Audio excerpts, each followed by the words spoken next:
श्री मैत्री ऋषि जी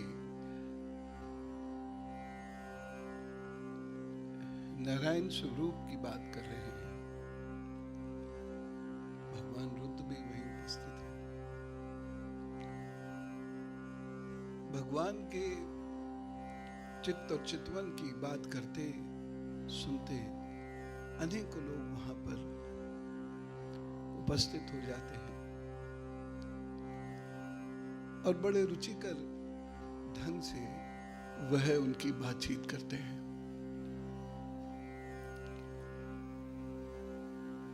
इसमें उपमाएं बड़ी सुंदर हैं।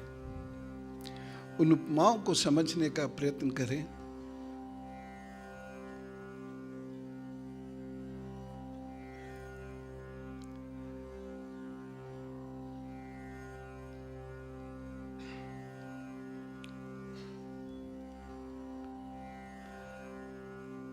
कहते हैं नारायण वर्षाकालीन मेघ के समान स्निग्ध श्याम वर्णन के हैं।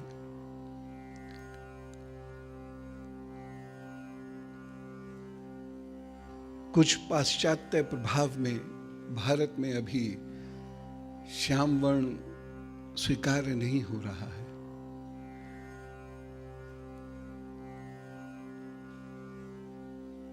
लेकिन श्री हरि श्याम वर्ण के हैं, लेकिन उनके फीचर्स बहुत शार्प हैं, बहुत सुंदर हैं। और सबसे बड़ी सुंदरता क्या होती है? जिसमें सौम्यता मिली हुई हो। तो श्री हरि का जो विग्रह है वो कहीं भी डरावना नहीं होना चाहिए। किसी भी प्रभु का विग्रह डरावना नहीं होना चाहिए, क्योंकि प्रभु डराते नहीं हैं, प्रभु आत्मविश्वास देते हैं। तो श्री हरि का जो विग्रह है वह हमेशा हर्षित करने वाला होना चाहिए। 4 विशाल भुजाएं हैं, यानी 4 लोक की यहां बात हो रही है। ऐसी ब्रह्मा जी के 4 मुख की जब चर्चा करते हैं तो वेद की बात करते हैं, हम पुराण की बात करते हैं। ऐसा नहीं कि बायोलॉजिकली उनके 4 सर थे।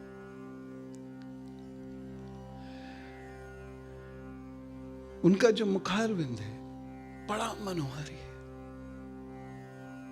और इन शब्दों को ग्रहण करने की कोशिश कीजिएगा। मैं जानता हूं आप में से बहुत सारे लोग ये सब सुनने नहीं आए हैं, लेकिन सुनिए, क्योंकि कल्याण इसी से होता है। जिन चीजों के पीछे सामान्य जन भागते हैं उससे कुछ होता नहीं।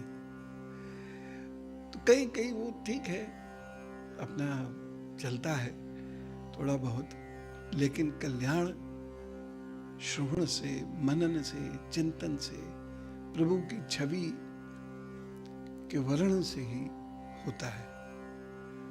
तो आप इसे वैसे ही हृदय में बसाने का प्रयत्न कीजिए।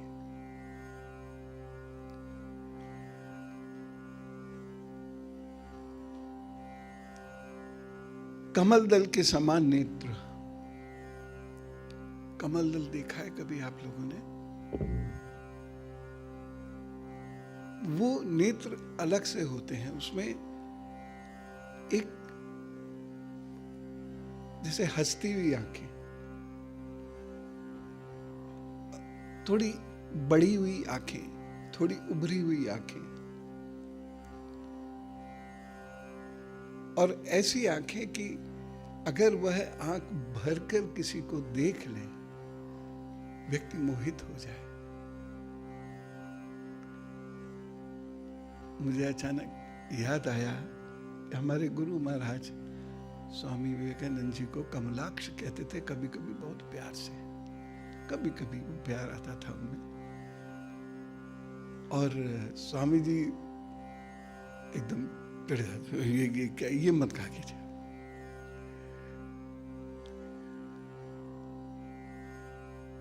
तो वो कमल दल जैसे वो नयन है, उनमें ज्योति बड़ी है।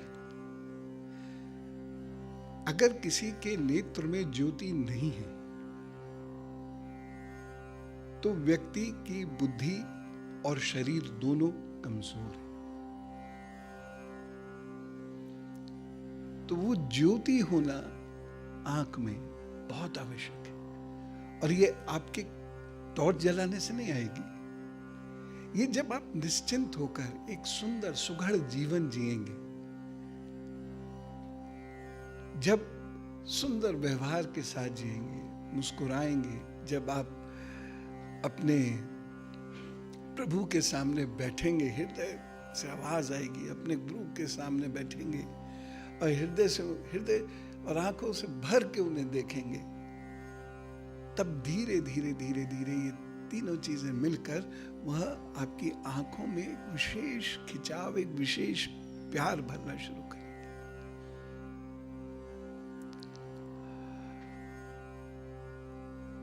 उनकी भवें बहुत सुंदर है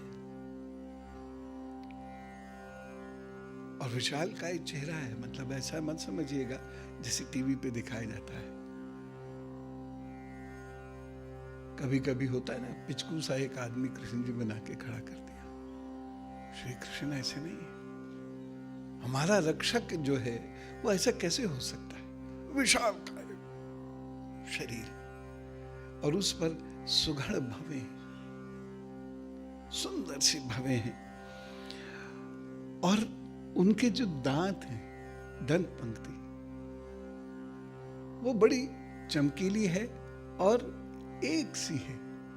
यानी ऐसा व्यक्ति जब मुस्कुराएगा तो कितना सुंदर लगेगा। अच्छा, बहुत सारे लोगों के होती है लेकिन वो मुस्कुराते नहीं।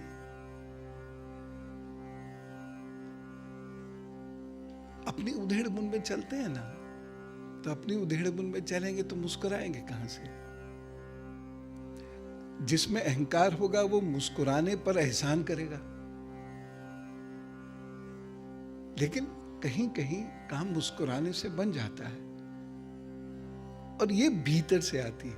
ऐसे आप मुंह खोले रहिए एयर होस्टेस की तरह, थोड़ी देर में सब दर्द करने लगेगा। और एक मुस्कुराहट जो भीतर से उत्पन्न होगी वो प्राकृतिक होगी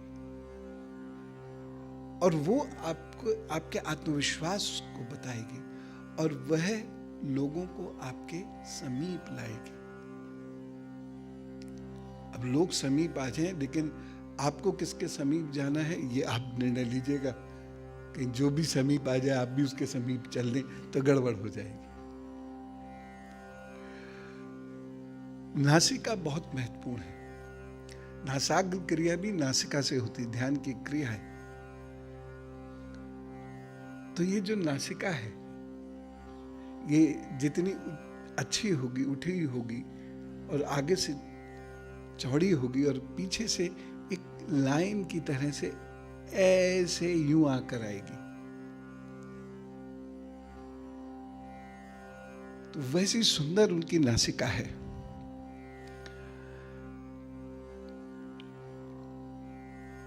उनके जो कान हैं वो बड़े हैं और उस समय, आज भी है, लोग कानों में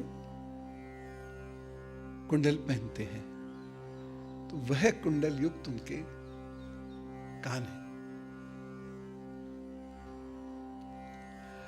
उसके बाद वो लिखते हैं बड़ी सुंदर बात कि उनका जो हास्य है बड़ा उन्मुक्त है, खुल के हंसते हैं, यानी खुल के हंसते हैं। और उनकी जो चितवन है वो तिरछी है, ऐसे करके इतनी सुंदर चितवन है उनकी। भीतर से वो मुस्कान है, भगवान है। दुख उन पे कम थोड़ी है, दुख तो बहुत है, लेकिन जब काम पर लग गए तो सारे दुख छोड़ने होते हैं। तो वहां पर बहुत सारे गुण आने शुरू हो जाते हैं और वह चितवन तिरछी है। यानी इधर को बात करते हुए, आइए कैसे हैं आप। अगर श्री कृष्ण जैसी मोहनी भाषा में, मोहनी शब्दावली में कोई आपसे कह दे तो क्या होगा? बेहोश हो जाओगे। और क्या होगा? बेहोश हो जाओगे। ऐसा उनका स्वरूप है। अब हमने थोड़ी सी एक गलती ये करी, कलाकार ने उनके स्वरूप की रचना करते करते उनका फेमिनिश फेस बना दिया, स्त्रियों वाला फेस। ना ना ना, विशाल का कंधों का वर्णन यहां पर लिखा हुआ है। केसर के समान फहराता हुआ पीतांबर, जब वो पीत वस्त्र पहनते हैं, पीतांबर ही पहनते हैं दिखते, तो वो फहरा रहा है ना, श्री हरि, ऐसे कुछ कुछ शायद यही हो, ऐसे ही हो। तो वह पीतांबर उनका फहराता है, कुंडल झिलमिला रहे हैं, और मुकुट उनका चूंकि स्वर्ण का है, बड़ा चमचमाता हुआ सा मुकुट है, और बड़े विचित्र आभूषण भी हैं, जो पैरों में कड़ा सा है वो पहनते हैं। शंख, चक्र, गदा, ये सब उनके साथ हैं।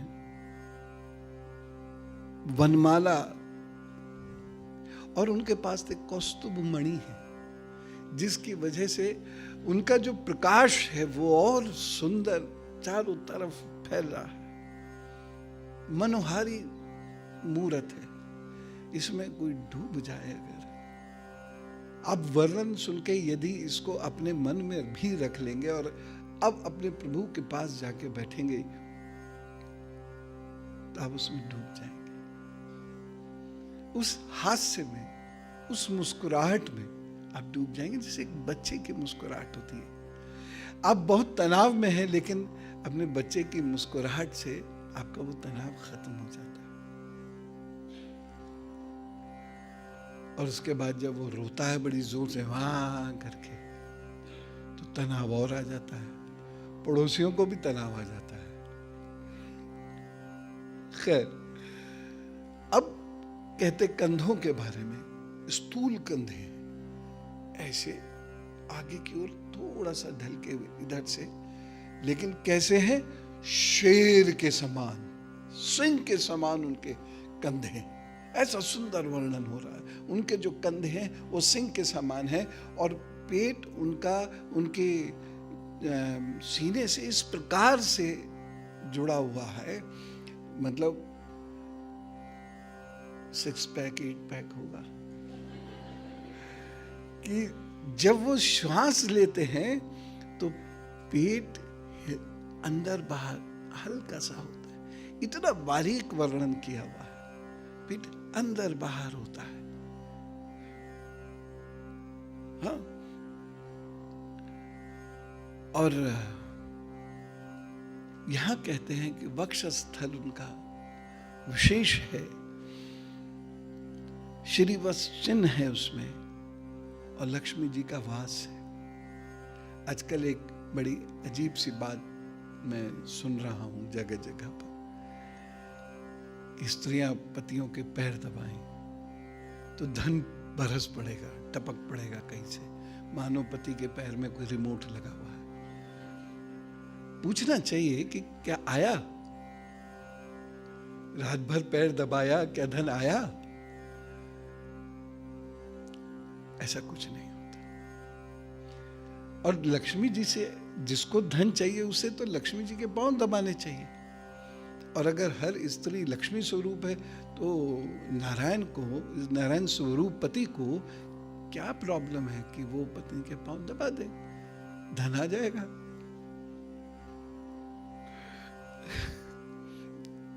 खामखा बैंकों को परेशान कर रखा है।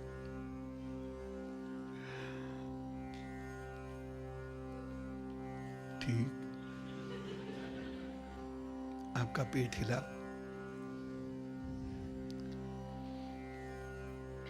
तो ऐसे शरीर पर विशिष्ट लक्षण हैं। जो महापुरुष होते हैं, उनके हाथ पर, ग्रीवा पर और पद्म पर, तलवों पर कुछ विशेष चिन्ह होते हैं, कुछ विशेष लक्षण होते हैं। जैसे कहीं एक छोटी सी मंदिर की शेप बनेगी, छोटे से शंख की शेप बनेगी, कमल दल की शेप बनेगी, कमल के फूल की। ऐसे विशेष लक्षण होते हैं, सब में नहीं होते हैं, लेकिन फिर भी चेक कर लेना आज पैर फैला फैला के, क्या पता कोई मिल ही जाए।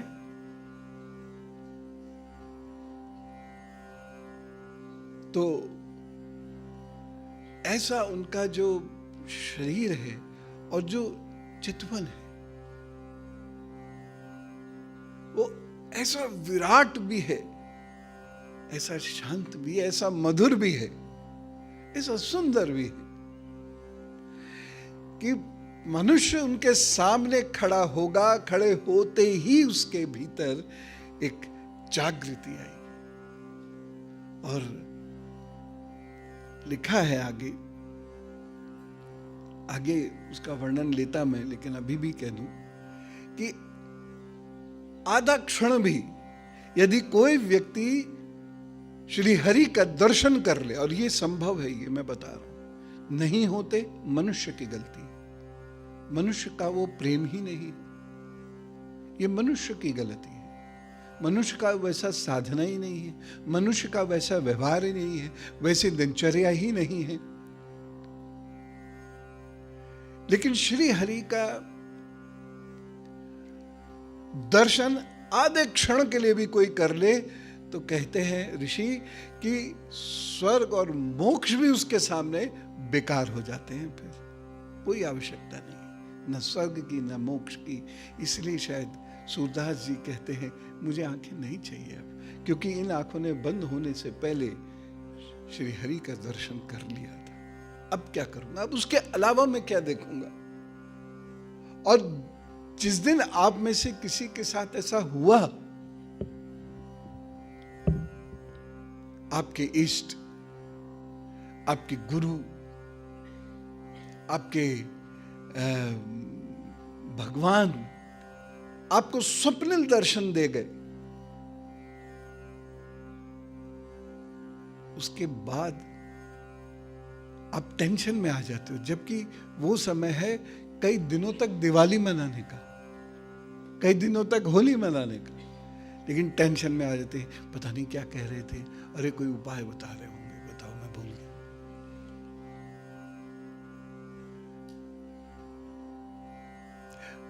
गाय, गुरु और इष्ट, स्वप्निल दर्शन इनका कभी आए। अब ये नहीं कल्पना करके सो जाना, अपने घर के सामने खिड़की खोलकर बैठ गए, गाय चर रही है, गाय चर रही है, सो गए तो चरती हुई गाय दिखेगी, ये स्वतः होने दीजिए। और जब ये होने लगेगा, कभी कभी भी होगा, लेकिन जब भी ये होगा आप सोचो कि आज एक बड़े संकट से बचाव होने जा रहा है। ये मैं निज अनुभव से बता रहा हूं। और एक बार की कोई चीज को मैं पूरी तरह स्वीकार नहीं करता, अनेक बार ऐसा हुआ है।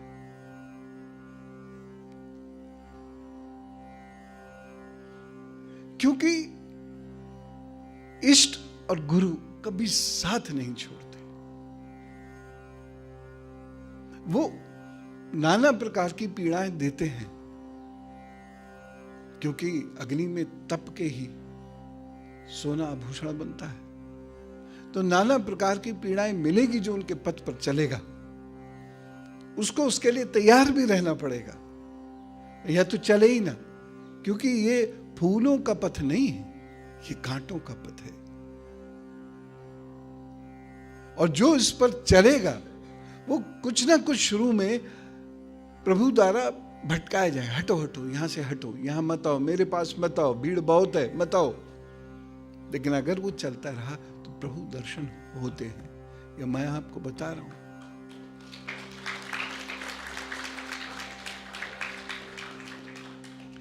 छोटे बच्चों के दिमाग में मॉल, ब्रांड्स मत डालिए, प्रभु डालिए, और उसकी स्टडीज जो हैं वो सब डालिए। मैं कोई वेस्टर्न स्टडीज के अगेंस्ट नहीं हूं, लेकिन एक हिस्सा उसके दिमाग में प्रभु का जरूर डालिए। बच्चे के भीतर वो बीज पड़ेगा, तो जिस दिन वो कमल खिल गया उसके भीतर, उसको प्रभु दर्शन होंगे, सहस्त्रार से प्रभु दर्शन होंगे।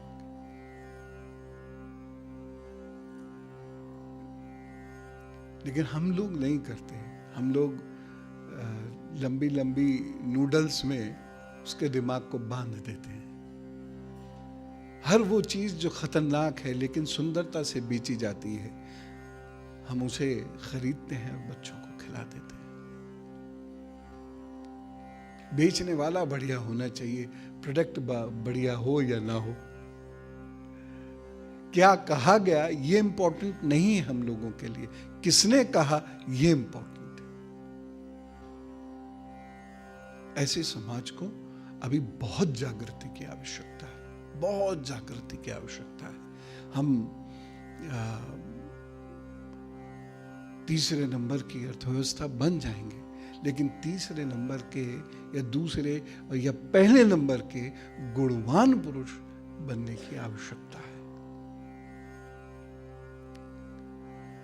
और जब हम बात करते हैं, यद्यपि थोड़ा सा लीक से हट के बात कर रहा हूं, लेकिन जब हम बात करते हैं ना विश्व गुरु होने की, देखो विश्व गुरु ऐसे नहीं हो सकते कि आपके क्रिकेट में कितने बल्लेबाज टॉप 10 में हैं, या आप किस खेल में कितने ज्यादा हैं, या आपके यहाँ कितनी मूवीज बनती हैं। अब इससे विश्व गुरु नहीं बनेंगे। विश्व गुरु वो बनता है कि जो विश्व को दे क्या रहा है, विश्व उसके पीछे क्यों ना भागे। आज विश्व को शांति चाहिए, हम खुद अशांत हैं, विश्व को शांति क्या देंगे। तो वह सुंदर राष्ट्र की कल्पना करने के लिए मैं बार बार आह्वान करता हूं, कर ही रहा हूं 40 साल से, जब तक जीवित रहूंगा करता ही रहूंगा। फायदा हो ना हो मुझे इससे कोई मतलब, ये मेरा कर्तव्य है। फायदा तो नहीं हुआ आज तक, लेकिन फिर भी मैं आह्वान करता रहूंगा। और जब तक वो ओजस्वी लोग खड़े नहीं होंगे, जिनका शरीर मजबूत है, जिनका मन मजबूत है, जिनकी सोच मजबूत है, जिन्हें बरगलाया नहीं जा सकता, जिन्हें भटकाया नहीं जा सकता, जो सत्यवादी हैं, वो झूठ नहीं बोलते हैं, धर्मशास्त्रों के बारे में थोड़ा ही सा सही लेकिन जानते हैं, भारतीय परंपराओं के बारे में थोड़ा सा सही लेकिन जानते हैं, ऐसे लोग मिलकर तब एक विश्व गुरु का निर्माण करेंगे। तब बनेगा भारत राष्ट्र एक विश्व गुरु राष्ट्र, अन्यथा नहीं। धन से कोई विश्व गुरु नहीं बनता।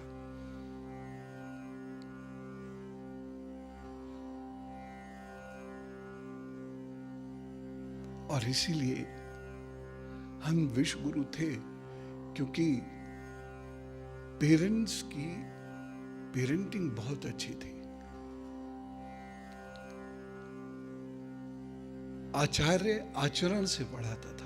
आचार्य का अर्थ ये है 25 वर्ष तक पढ़ना है। अगर कोई व्यक्ति ब्रह्म दर्शन करना चाहता है तो अलग अलग स्टेजेस होती थी पढ़ाई की, जैसे आजकल होती है प्राइमरी, सेकेंडरी, टर्चरी, वैसे 3 स्टेजेस उस वक्त भी हुआ करती थी। ये उस समय की पेडागोजी यानी शिक्षण व्यवस्था थी। फिर इधर बात करते हैं, एक बहुत महत्वपूर्ण बात कही है उनकी नाभि के बारे में। उनकी नाभि बहुत सुंदर है, भंवर की तरह चक्करदार है और गहरी है, मानो विश्व उसमें समाया हुआ है। गहरी नाभि है, ये एक विशिष्ट लक्षण है। अध्यात्म की ओर ऐसे लोगों को जाना चाहिए, ये चले जाएं। श्री हरि की नाभि के बारे में इस प्रकार मैत्रेय ऋषि कहते हैं, जैसे उसमें वो लीन होना चाहता हो पूरा विश्व। वह इतनी भंवरदार है और इतनी गहरी है, पूरा विश्व लीन हो जाए। यदि ये एक रूपक है, विश्व कैसे नाभि में लीन होगा, लेकिन ये एक रूपक की तरह है, यानी वो इतनी सुंदर है। अलंकारों का प्रयोग भारतीय भाषाओं में बहुत होता है, भारतीय जनमानस में बहुत होता है।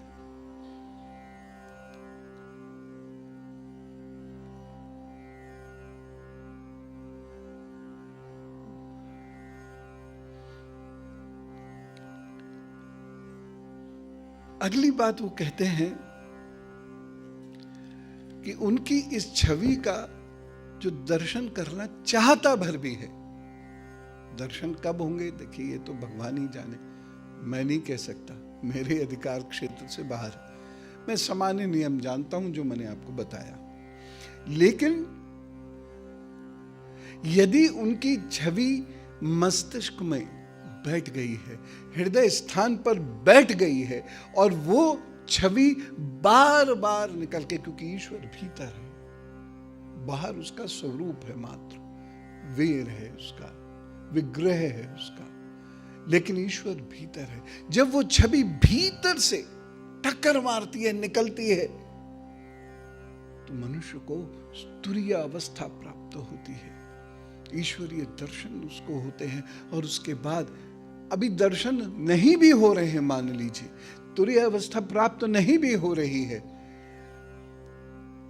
अभी स्वप्न में हल्का सा कोई स्पंदन आ रहा है, उतने भर से उसके भीतर का अंधकार समाप्त होना शुरू हो जाएगा, उतने भर से। कितनी गहरी बात है, और ये बात एकदम सटीक है, अनुभव से बता रहा हूं, बहुत सारे लोगों को देखा। तो जब आप भगवान को पूजने बैठे तो बहुत ज्यादा प्रपंच मत कीजिए, दीपक जलाइए, भोग लगाइए, 3 भोग निकाल के रख दीजिए, 4 भोग। वैसे तो गुरु का भी एक कौर होता है, तो इष्ट हो गए, गुरु हो गए, गाय हो गई, कुत्ता और कौवा, इनके भोग निकाल के रख दीजिए। और उसके बाद 5-7 मिनट मात्र सांसों को नियंत्रित करते हुए खूब गहरी सांस लीजिए, छोड़िए, धीरे धीरे छोड़िए, धीरे धीरे श्वास लीजिए, धीरे धीरे छोड़िए। बस इतना करते करते प्रभु का मंत्र का जप कर या नाम का जप करते करते, और फिर ध्यान में शायद कभी चले जाए। ध्यान में ले जाने वाले तो अलग ही है, उसमें भी हमारा बस कम है, लेकिन हम प्रयास करें, हम मेहनत करें, तो धीरे धीरे हम उस ध्यान में जाना शुरू हो जाएंगे। एक बार भी पहुंच गए ना, एक बार मात्र, तो उस स्पंदन से आप अपने हृदय के अंधकार को दूर कर देंगे। हृदय में अंधकार आता है, हम मनुष्य हैं, हमारा अंधकार सदैव, हमारा जो हृदय है वह सदा ज्योतिर्पुंज की तरह नहीं रहता, कभी कभी बुरा वक्त भी आता है, तो हृदय में अंधकार छाता है, मन में वह अंधकार छा जाता है, ऐसा कई बार होता है। लेकिन उसे तोड़िए, और ये तोड़ना भगवान का काम नहीं है, ये तोड़ना हमारा काम है। हम हर चीज भगवान पे सौंप देते हैं ना। कुछ लोग तो ऐसे हैं कि माता वैष्णो देवी जरा बुला लो अपने पास, अरे वो क्या करेंगे, इसमें ट्रेन चलवा तो दी उन्होंने, अब क्या गोदी में उठा के तुम्हें ट्रेन में बिठा देंगी टिकट देके, जाओ अपने आप।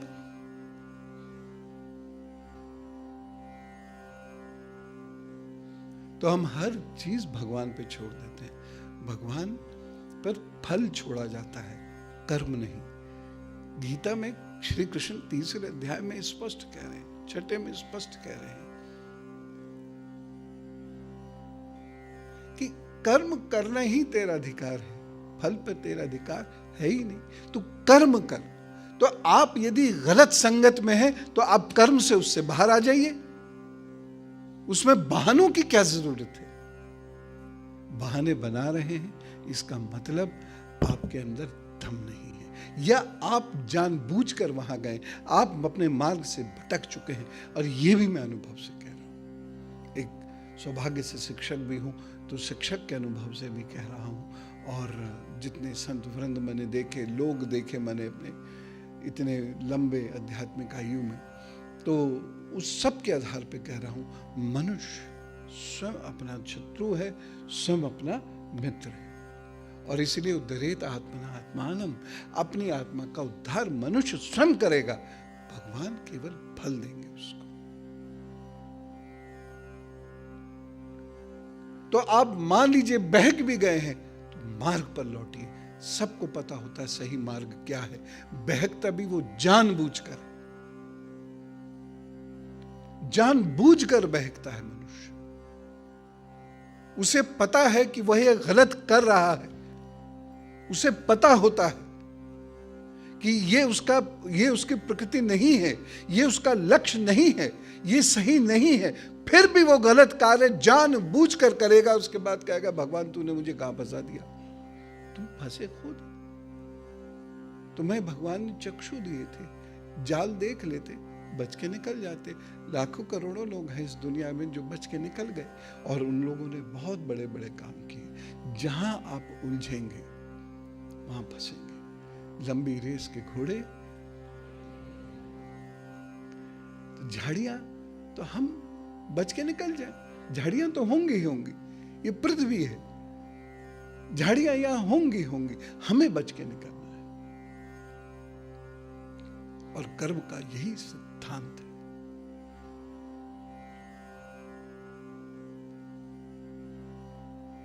तो आज से अगर आप कुछ छोड़ना चाहते हैं, छोड़ दीजिए, आज ही से छोड़िए, अभी से छोड़िए। संकल्प लीजिए दांत भींच के, और देखिए आपके भीतर से प्रभु का आशीर्वाद ना प्राप्त हो जाए तो बात है। आप गर्त में स्वयं गिरते हैं, कोई नहीं गिरा रहा होता आपको। भाग्य में लिखा है, लेकिन प्रभु श्री कृष्ण की बात मैं करूं यदि 3रे अध्याय में, तो 2 विभाग उन्होंने माने, गुण विभाग और एक कर्म विभाग। तो गुण विभाग में तो ये सारी चीजें हैं ही हैं, लेकिन कर्म विभाग भी एक है जिसमें आप ये सारी चीजें बदल सकते हैं। लेकिन हम कर्म नहीं करते, हम सही मार्ग पे आने की कोशिश नहीं करते, हम जानबूझ के गलत मार्ग पर जाते हैं, और जाते हैं तो उसे फिर जस्टिफाई करने की कोशिश करते हैं। हम बच्चे थे तो एक गाना आया था, मुझे गाना तो वैसे पूरा याद नहीं है, लेकिन उसमें वो कहते हैं 2 हफ्ते इस खुशी में पी, 2 हफ्ते इस गम में पी, फिर सर्दी आ गई इसलिए पीना पड़ा, फिर गर्मी आ गई तो ठंड के लिए पीना पड़ा। ये सिर्फ बहाने हैं, सिर्फ बहाने। मैंने फौज में भी ऐसे ऐसे लोग देखे जिन्होंने कभी मीट नहीं खाया, एकदम सदाचारी जीवन। अब बताओ भगवान कैसे मिलेंगे?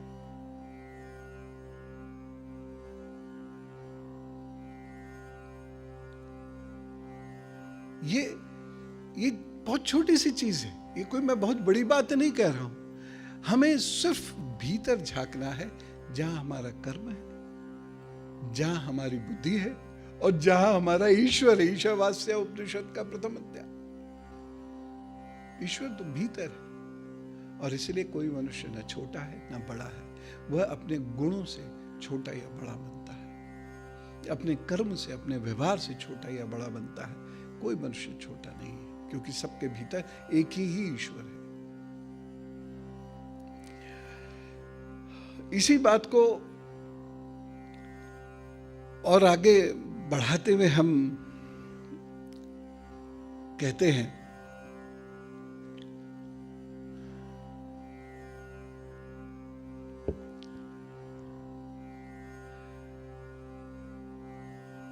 जिन लोगों ने आपकी कीर्ति के वश में होकर अपने पापों को धो डाला है, कहां? तीर्थ मतलब गंगा जी। और कैसे धो डाला है, ये सुनने की बात है। अभी महाकुंभ निकला है, ये सुनने की बात है। सभी लोग कुंभमय हो गए थे। आंतरिक और बाह्य 2 प्रकार के स्नान हैं। आंतरिक स्नान और बाह्य स्नान 2 प्रकार के स्नान होते हैं, एक प्रकार का स्नान नहीं होता है। तो दोनों प्रकार के स्नानों से जिस व्यक्ति ने अपने पाप धो डाले हैं, आप उसके पास स्वमेव आते हैं। हिम्मत तो करो, एक बार हिम्मत तो करो।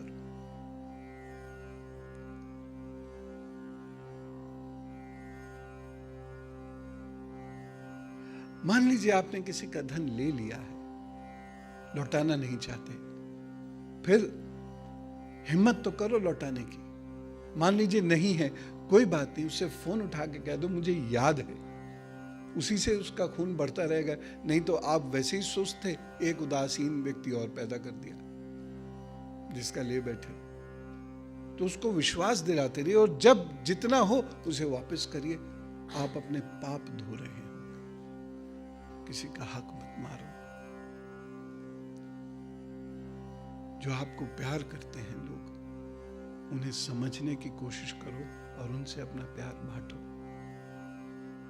उनमें जो लोग आप पर विश्वास करते हैं, उन्हें कभी विश्वासघात मत करो, धोखा मत दो। और ये सब हम जानबूझ कर करते हैं। अनजाने में तो बहुत रेयरेस्ट ऑफ रेयर पाप होते हैं। ये सारे पाप हम जानबूझ कर रहे होते हैं, लेकिन उस क्षण मजा आ रहा होता है, इसीलिए हम उस क्षण में सारी चीजें भुलाकर वहीं लग जाते हैं। गुरु महाराज यही कहते हैं, बार बार इस बात को कहते हैं।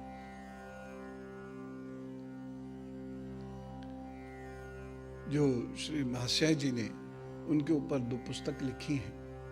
एक ही पुस्तक है, उसके 2 वॉल्यूम्स हैं। किसी को पता है कौन सी है वो? वचनामृत। उसमें वो बार बार इसी बात को दोहराते हैं, और उन्हीं से सीखकर मैं आपको बता रहा हूं। और ये बहुत प्रैक्टिकल है। तो अध्यात्म भारत बड़ा आध्यात्मिक था, ये कहने से कुछ नहीं होगा। उस रास्ते पे आना बहुत जरूरी है। दुनिया के कई देश हैं जो उस रास्ते पे चल रहे हैं, जितना भी उनको ज्ञान है। हमारे पास तो तमाम ज्ञान था, सब बर्बाद कर दिया। प्रपंचों में उलझ गए, जादूगरी में उलझ गए। सबसे क्या होगा? भगवान नहीं मिलेगा। उसके बाद वैसे ये जो आंतरिक और बाह्य स्नान है, बाह्य स्नान तो सब समझ ही गए। गंगा जी में गए, डुबकी लगाई, आचमन आदि किया, और उसके बाद कटी स्नान किया। नाभि तक का हिस्सा गंगा जी में डुबोकर स्नान किया। ये साधना का एक बहुत बड़ा सूत्र है। दूसरी चीज क्या की हमने? दूसरी बात हमने भीतर की कुछ मुद्राएं होती हैं। मैं उसका अभी नाम नहीं बताऊंगा, कारण ये कि आप कहीं प्रयास ना करने लगे, उससे नुकसान भी हो सकता है। लेकिन कुछ ऐसी मुद्राएं होती हैं जिसमें वो रस टपकना शुरू होता है, जिससे योगी बिना खाए पिए गुजार देता है समय। ये उन लोगों को पता है। वो किसी दिन भूखे रह जाएं तो आप जल चाहे तो जल ले लें, और अपनी जीभ को उल्टा करके जो गले का जो अंतिम हिस्सा है वहां तक उसको खींचने की कोशिश कीजिए और उसको सटा दीजिए। थोड़ी देर बाद आपको लगेगा पेट भर गया। इसे कहते हैं खिचड़ी मंत्र। और आत्मार्पण भी इसी से किया जाता है, इसलिए अन्यथा प्रयास मत कीजिएगा, क्योंकि अगर श्वास नली में फंस गई तो बड़ी मुश्किल हो जाएगी। निकालने कौन आएगा? बुला तो सकते ही नहीं किसी को, वाह वाह वाह वाह वगैरह।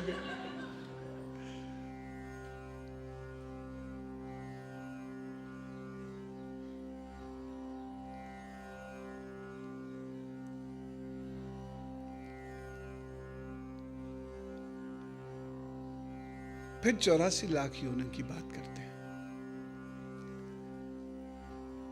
जहां पर ज्यादा कीट पतंगे हैं वहां पर ये योनियां 1 करोड़ से ऊपर है। पाश्चात्य देशों में कुछ देश ऐसे हैं, वहां 1 करोड़ से ऊपर योनियां हैं। और मनुष्य इन योनियों में ट्रैवल करता है। कौन मनुष्य? जिसने अपने कर्म पर ध्यान नहीं दिया, जो जानबूझकर गलत कर्मों को करता रहा। आगे आगे आप जा रहे हैं और पीछे 3 आपको फॉलो कर रहे हैं। मान लीजिए सामने कोई ठोकर की चीज आ गई, आप ठोकर खा गए, तो फर्ज क्या बनता है हमारा? पीछे वालों से कहें यहां से संभल कर आना। हम क्या करते हैं? हम तो गिरे ही, हम तो डूबे सनम, तुम्हें भी ले डूबेगा। तुम आओ, तुम भी ठोकर खाओ, दूसरा आएगा वो भी ठोकर खाओ। ये मनुष्यता नहीं है।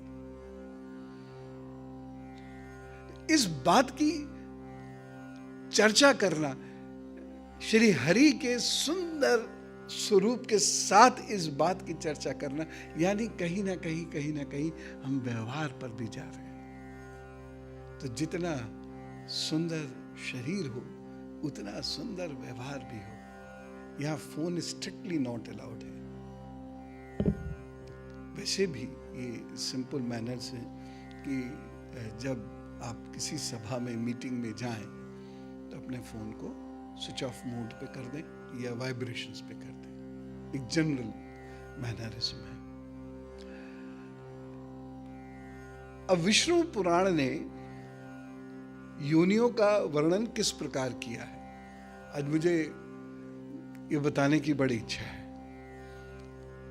स्थावर जो है, स्थावर मतलब जो स्थायी रूप से रहते हैं, खड़े हो गए, कौन कौन? वृक्ष। ये 20 लाख योनियां हैं। मतांतर से आप इन्हें टाइप्स भी कह सकते हैं। 20 लाख प्रकार के हैं। जलज 9 लाख प्रकार के हैं। उसके बाद कूर्म आते हैं, ये भी 9 लाख प्रकार के हैं। पक्षी 10 लाख प्रकार के। इमेजिन। वानर जो है ये 4 लाख प्रकार के हैं। 4 लाख प्रकार के वानर हैं। तो ये सबके बाद जो बचे वो मनुष्य हैं। और वो कितने प्रकार के हैं? 32 लाख प्रकार के। इसलिए बहुत रेयर होगा कि 2 लोग एक से रूप और गुण के मिले। रूप अगर मिल भी गया ट्विंस में तो गुण नहीं मिलेंगे। 32 लाख प्रकार के हैं। और इसके आधार पर देखिए, समाज का जो विभाजन किया गया है, जिसे आज हम जाति बोल देते हैं, और आपने ये सुना भी होगा कि इस जाति को दान दो, इस जाति को प्रणाम करो, इस जाति को नमन करो, इस जाति की सेवा करो, ऐसे ऐसे करके। ठीक है, वो ठीक है, आप मर्जी है, आप करना चाहें तो बिल्कुल कर सकते हैं। लेकिन जो मूल जाति है, पहली जाति है जरायुज। जरायुज कौन है? जिनका जन्म भ्रूण से होता है, माता के गर्भ से, वह जरायुज है। दूसरी जाति है अंडज, नाम से स्पष्ट है, जो अंडे से उत्पन्न होते हैं। तीसरी है स्वेदज, यानी जो पसीने से उत्पन्न होते हैं। पसीना शरीर पे रहा तो आपके साथ कई और लोग भी रहेंगे, इसलिए नहाते धोते रहा कीजिए। होली दिवाली तो चलेगा ही। मैंने ऐसे लोग देखे, इसलिए बता रहा हूं। जबरदस्ती संडे में बाथरूम में धक्का दिया जाता है उनको और शॉवर खोला जाता है, अन्यथा नहाए ना वो। उसके बाद आता है उद्भिज। ये पृथ्वी से उत्पन्न होते हैं। जैसे कीट हैं, पतंगे हैं, जैसे केचुआ है, ऐसे बहुत सारे कीट हैं जो पृथ्वी से उत्पन्न होते हैं। ये है पूरी सृष्टि की 4 जातियां। मनुष्य का जो विभाजन है ये वर्ण में है, यानी मैं किस कार्य का वर्ण कर रहा हूं, ये उसमें है। मैं जब घर के काम कर रहा हूं तो मैं शूद्र हो गया। मैं व्यापार कर रहा हूं तो मैं वैश्य हो गया। जब मैं रक्षा कर रहा हूं, बॉर्डर पे नहीं कर रहा तो कहीं भी कर रहा हूं, जब मैं रक्षा कर रहा हूं तो मैं क्षत्रिय हो गया। और जब मैं दिमाग का उपयोग कर रहा हूं और मुंह से ब्रह्म वाक्य बोल रहा हूं, या वो ज्ञान मेरे मुंह से निकल रहा है, मैं ब्राह्मण हो गया। एक ही मनुष्य के अंदर 4 वर्ण है। अब कभी मौका मिले तो मनुस्मृति के 10वें 12वें अध्याय को भी थोड़ा ध्यान से पढ़िएगा।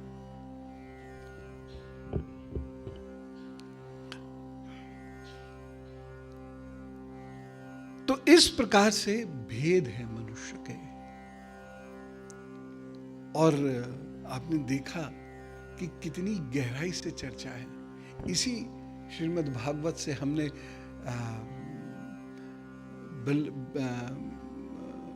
ब्लैक होल की थ्योरी जानी थी।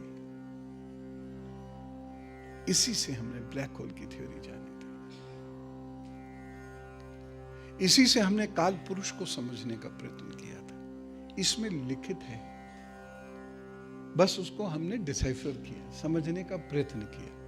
आप पे नोट्स बने हुए होंगे। इसलिए मैं सत्संग को कक्षा की तरह से मानता हूं, जिसमें आज आप लोग फंस गए, आए थे दूसरे काम के लिए, फंस गए आप। लेकिन ये हमारा कर्तव्य है, प्रथम भगवान की बात करना। एक चीज यहां पर बड़ी महत्वपूर्ण लिखी है कि प्रभु आपका तत्व ज्ञान प्रत्यक्ष नहीं अनुमान से होता है। ऐसे तो बिरले होते हैं, करोड़ों में एक सदी में एक आध पैदा होता है जो प्रत्यक्ष दर्शन कर रहा है, बाकी अनुमान से करते हैं। लेकिन वो अनुमान भी लगभग वैसा ही हो जाता है, स्वप्न अवस्था में होता है। एक बार इस मार्ग पर चलो तो मैं तो सबसे कहते कहते थक गया, लेकिन कोई नहीं चलता। सबको शॉर्टकट चाहिए, इजी मनी चाहिए, मनी मनी मनी मनी, बस खत्म, जिंदगी खत्म। इसके अलावा क्या होगा? कुछ नहीं। पेरेंटिंग, बच्चे अच्छे ना निकले कोई फर्क नहीं पड़ता। खुद माता पिता बच्चों को गलत बातें सिखाते हैं, छीना झपटी सिखाते हैं। क्यों? तब कहां चली जाती है वो थ्योरी जो भाग में लिखा है वो मिलेगा ही। छीना झपटी की क्या जरूरत है? कार्य की कुशलता, श्री कृष्ण वो योग को कर्म की कुशलता कहते हैं। यानी आप ऑफिस में अगर काम करते हैं तो किस प्रकार से कुशल होकर काम करते हैं, पंक्चुअलिटी के साथ काम करते हैं, फाइलिंग, डॉक्यूमेंटेशन, ये श्री कृष्ण बता रहे हैं। योग कर्म सु कौशलम।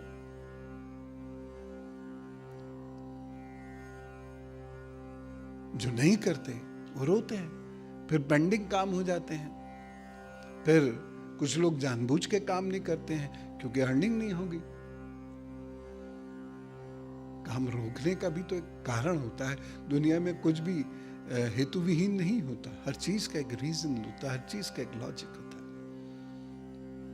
तो कुछ लोग काम करते हैं सेल्फ इंप्रूवमेंट के लिए, सेल्फ हैप्पीनेस के लिए, और कुछ लोग काम नहीं करते हैं आर्थिक लाभ के लिए। तो दोनों प्रकार के लोग हैं। लेकिन प्रभु से कृपा किसको मिलती है?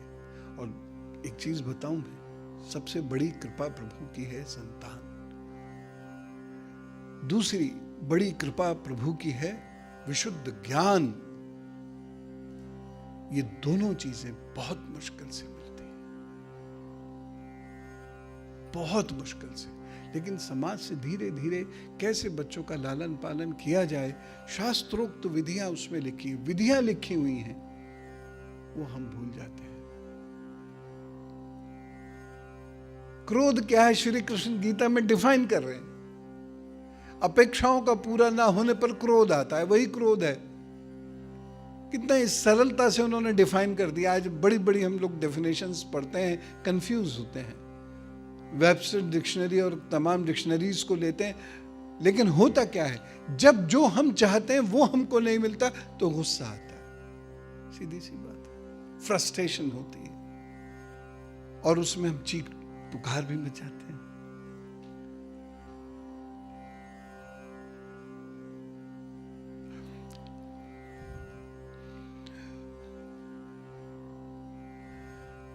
और वो स्वयं भी इस बात को लिखते हैं, यद्यपि भगवान की आराधना बहुत कठिन है, लेकिन अगर आप स्वच्छ मन, साफ मन से, पवित्र मन से भगवान का नाम जपेंगे तो आपको धीरे धीरे धीरे धीरे वो अनुभूति होने लग जाएगी, स्वयं होगी, और सबको होगी। ऐसा नहीं, वो भेदभाव नहीं करते कभी, सबको अनुभूतियां होंगी। और उन अनुभूतियों से एक अजीब सी गुदगुदी होगी, और उन अनुभूतियों से क्या है कि आपके लिए एक रक्षा कवच तैयार हो जाएगा। और ये प्रभु कब कर देंगे वो इसके लिए बताते नहीं हैं। वो मनुष्य नहीं है जो कहेंगे देख मैंने तुझ पे एहसान किया, वो कभी नहीं बताएंगे। एक उच्च कोटि का संत कभी नहीं कहेगा कि आप ये मैंने बना दिया आपको, कभी नहीं कहेगा, क्योंकि वो जानता है ईश्वरीय शक्ति के बारे में। लेकिन जो निम्न कोटि के मनुष्य होते हैं, देखो मैंने कर दिया तुम्हारा काम, मैंने बचा लिया तुम्हारी जान। कोई किसी की जान बचा सकता है क्या प्रभु के अलावा? तो चतुर्विंशोध्याय पूर्ण होता है। अगली बार आप आए तो फिर इसके आगे का अध्ययन करेंगे। अद्भुत है, सुनते सुनते सुनते सुनते मन में एक भक्ति जग जाती है। हाँ, जो लोग डेट टाइम बर्थ प्लेस के चक्कर में आए हुए हैं उनमें भक्ति शायद ना जगे, धीरे धीरे तो जगेगी, कभी तो जगेगी। श्रवण से कभी ना कभी तो मन मस्तिष्क पर प्रभाव पड़ता है। इसलिए सत्संग बहुत महत्वपूर्ण कहा गया है कि तुम कुछ भी नहीं कर पाते हो, सत्संग में चले जाओ। गली के नुक्कड़ पे हो रहा होगा, किसी मंदिर में हो रहा होगा, 4 लोग वहां बैठे होंगे, 2 लोग बैठे होंगे, कोई नहीं तो एक ज्ञानी व्यक्ति के पास बैठ के कुछ बातें कराओ, अद्भुत ऊर्जा आती है, अद्भुत आत्मविश्वास उससे आना शुरू हो जाता है। लेकिन जो निम्न कोटि का मनुष्य है वो सत्संग से भागता है, वैसे ही भागता है जैसे उसने सांप देख लिया और भाग रहा हो। उसे ज्ञानी पुरुष सांप नजर आता है। और कहां भाग के जाएगा? जहां निंदा हो रही होती है, क्योंकि अब वहां पेट पे आराम आता है, फिर दूर हो जाता है कब्ज़, है ना।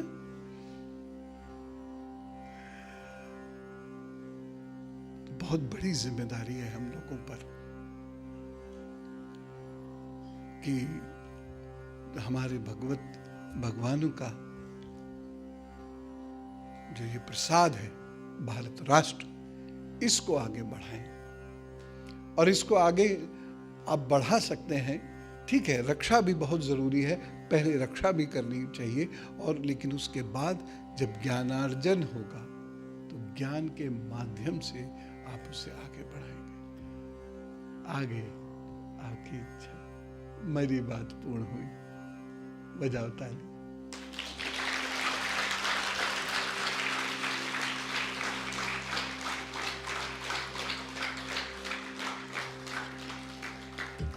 धन्यवाद। आपने मेरी बात ये वाली मानी, इसके लिए धन्यवाद।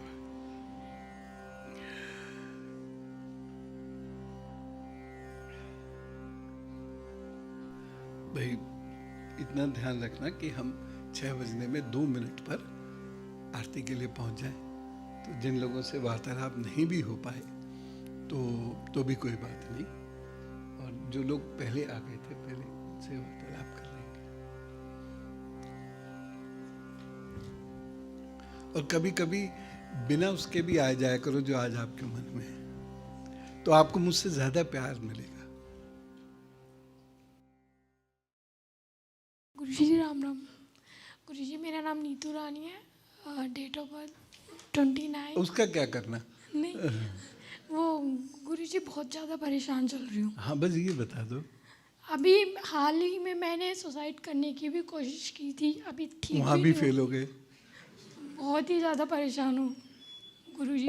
शादीशुदा ज़िंदगी से बिल्कुल भी अच्छी नहीं चल रही, और बहुत ही तबीयत ख़राब रहती है, और आए दिन झगड़े सब कुछ। देखो, प्रभु जी आपको जो शादीशुदा जीवन में लाए हैं वो सिर्फ इसलिए कि आपकी एक संतान होगी, और हैं बेटी, अच्छा ये हैं, और इनका लालन पालन अच्छे से करिए, और बाकी खुश रहने की, जो मिला उसी में खुश रहने की कोशिश कीजिए। मैं आपको दिलासा नहीं दे रहा हूँ, मैं झूठ बोलता नहीं। तो जो मुझे समझ में आता है, मेरी बुद्धि अल्प है, लेकिन जो समझ में आता है मैं वो बता देता हूँ। और आप एक कार्य, ओम नारायण नमो नमः का नियमित रूप से जप आप करते रहिएगा हल्दी की माला से। ठीक, ये आप करना शुरू करिए और जो है उसी में रास्ते निकालने शुरू करिए। आपको शारीरिक कष्ट ऐसा कुछ भी नहीं है, बस थोड़ा सा कफ बचपन से बढ़ा हुआ है, वो हेरिडिटरी है। गर्म पानी पिएं, ठंडी चीज़ें ना खाएं और चलें फिरें, थोड़ा सा दौड़ भाग लें, इस टाइप से कुछ करें तो ठीक हो जाएंगे। हैं? मत करिए, मत करिए, जब मन करे तभी करिए। मैं तो किसी से ज़बरदस्ती करता ही नहीं, लेकिन टहलना, दौड़ना, भागना ये सब बहुत ज़रूरी है। पूजा करने का मन नहीं है, ये भगवान अपने आप देख लेगा आपको। कभी तो आपको वो रियलाइजेशन होगा, तो वो रियलाइजेशन के बाद आप अपने आप भगवान के चरणों में कब पहुंच जाएंगे आपको पता भी नहीं चलेगा। मैंने घोर नास्तिक लेफ्टिस्ट लोग देखे।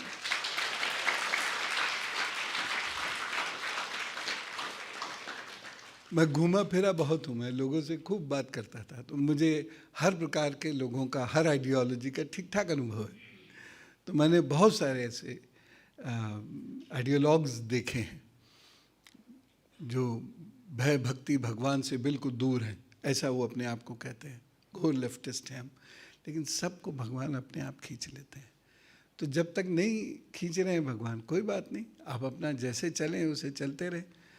क्योंकि जब आदमी दुखी होता है तो भगवान जी से शिकायतें बहुत सारी हो जाती हैं। कभी कभी बियॉन्ड एनी लॉजिक भगवान जी से बहुत शिकायतें हो जाती हैं।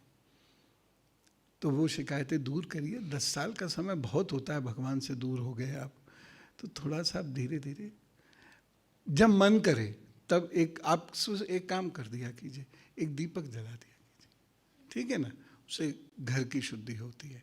बस इतना कर दीजिए, या 11 कर दीजिए, गाय का उपला छोटा सा लेके या उसे तोड़ लीजिए, गैस पे गरम कर लीजिए, उसमें खूब सारा कपूर डाल दीजिए, थोड़ा सा घी डाल के प्रज्वलित कर दीजिए, ठीक है, तो उससे लाभ होना शुरू हो जाएगा। ठीक,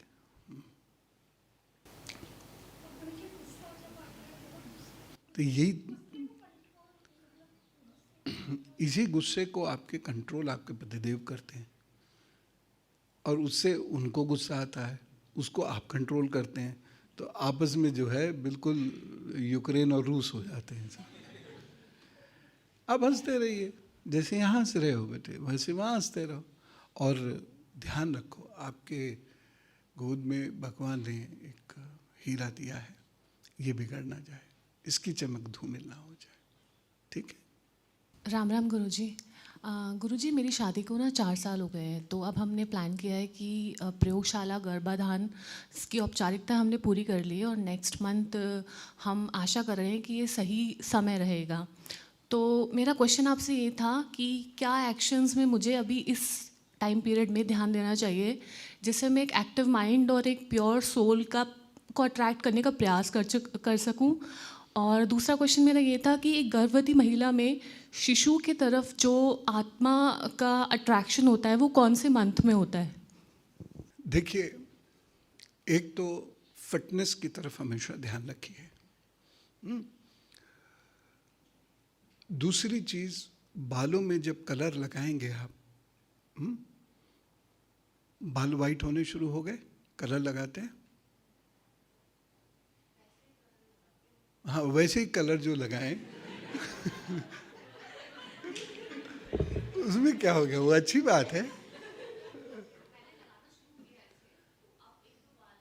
ये केवल आप प्योर आयुर्वेदिक कलर लगाइए, ठीक है। क्योंकि मैं क्यों कह रहा हूँ, क्योंकि नज़ला प्रधान है आपके अंदर, कफ प्रधान शरीर है आपका, और इसका बुरा प्रभाव बच्चे पे पड़ता है। तो कफ को दूर कीजिए, ग्रीन टी पी लीजिए 1-2 बार दिन में, वॉक ज़रूर कीजिए, रात में दही चावल छोड़ दीजिए, रात का खाना अर्ली कर लीजिए, थोड़ा रात में गरिष्ठ भोजन दूध ये सब मत लीजिए, दिन में लीजिए, खूब जम के खाइए। रात में फल मत खाइए, दिन में खाइए। और इसके साथ साथ जो आपके पैर के तलुओं का मध्य स्थान है और अंगूठे के नीचे का स्थान है, उसकी मालिश किया कीजिए, करवाइए, किसी से करवाइए। आप भी समझ गए मैं किससे कह रहा हूँ।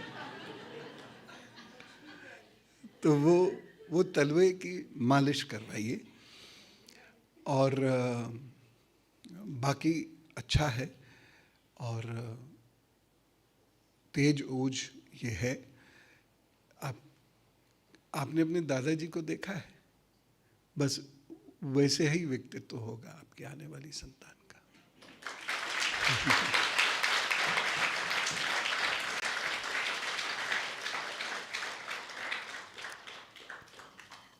राम राम गुरुजी, मेरा नाम अक्षरा शर्मा है और मैं बीए इंग्लिश सेकंड ईयर की स्टूडेंट हूँ। काहे की? BA English honours. अच्छा।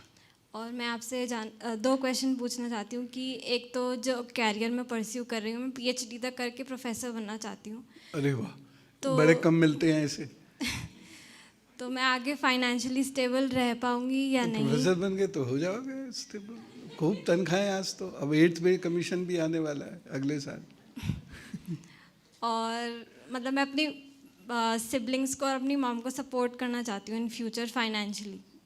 बिल्कुल कर सकते हैं। कमज़ोर व्यक्ति किसी को सपोर्ट नहीं कर सकता। कमज़ोर व्यक्ति सिर्फ इच्छा रखता है, इसलिए मजबूत और बलशाली बनना होता है। बलशाली व्यक्ति ही किसी को सपोर्ट कर सकता है और उसका मन भी हो। तो मन तो है, आपने बताया, इतने सारे लोगों की भीड़ में बताया, तो मन तो है आपके पास। अब आपने बली बनना है। ग्रेजुएशन अच्छे से कीजिए, उसके बाद पोस्ट ग्रेजुएशन जाइए। और अब तो एमफिल भी नहीं है तो कोई दिक्कत की बात नहीं। अब पीएचडी कीजिए अच्छे पीएचडी से। मैं बाहर से करना चाहती हूँ। बाहर से मतलब? Foreign, UK. चले जाइए, घुमाइए, कर लीजिए। और सेकंड क्वेश्चन कि मेरा लाइफ में पर्पस क्या है?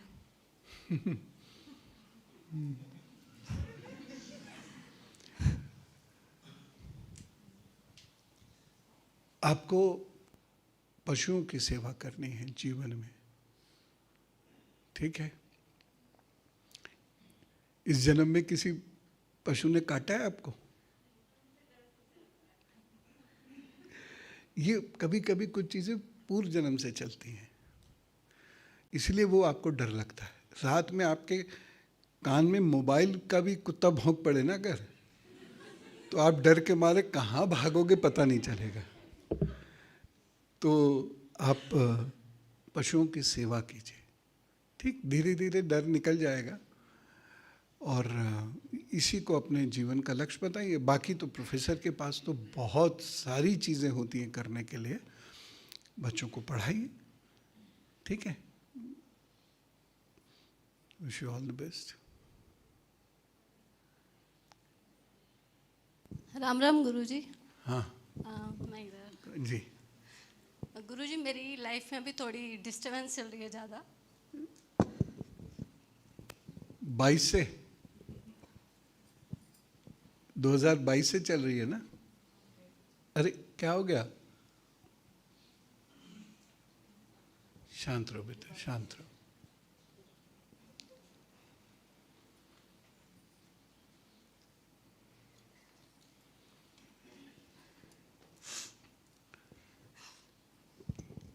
हिम्मत धर, सब ठीक होगा। प्रभु के मंदिर में आए हो तो सब ठीक ही होगा। गुरुजी, मैं इनके बिहाफ पे बोल दूँ? आप ये मेरे इनकी- मासी है। अच्छा। तो बहुत टाइम से शादी में बहुत ज़्यादा प्रॉब्लम चल रही है, फाइनेंशियली बहुत ज़्यादा प्रॉब्लम चल रही है। और वो उनके बेटी है, तो मतलब उनके 3 बच्चे हैं, तो उनका भी पालन पोषण कर पाना बहुत ज़्यादा मुश्किल हो रहा है। वो इसके बारे में जानना चाहते हैं आपसे।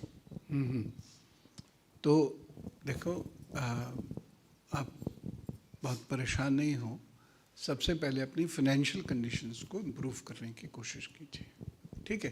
शादी की दिक्कतें आसानी से ठीक नहीं होंगी। जहाँ पर ठीक चलती हैं वो चलती हैं, जहाँ खराब हो जाती हैं वहाँ खराबी होती है, फिर तो बहुत मुश्किल से ही ठीक हो पाती है। क्योंकि ये 2 लोगों का मामला है, इसलिए उसमें हम क्या कहें, क्योंकि दूसरे व्यक्ति यहाँ नहीं हैं। लेकिन आप एक काम करना शुरू करिए। आप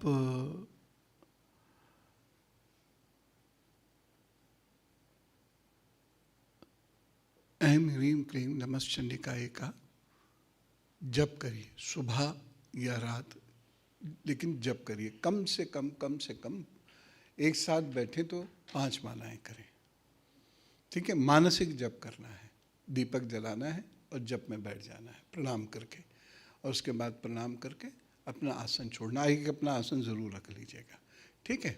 और एक रुद्राक्ष की माला छोटी सी, छोटे दाने वाली, वो ज़रूर धारण कर लें, बस हो प्योर वो धारण कर लीजिए, तो बहुत फ़र्क आप देखेंगे अपने जीवन में।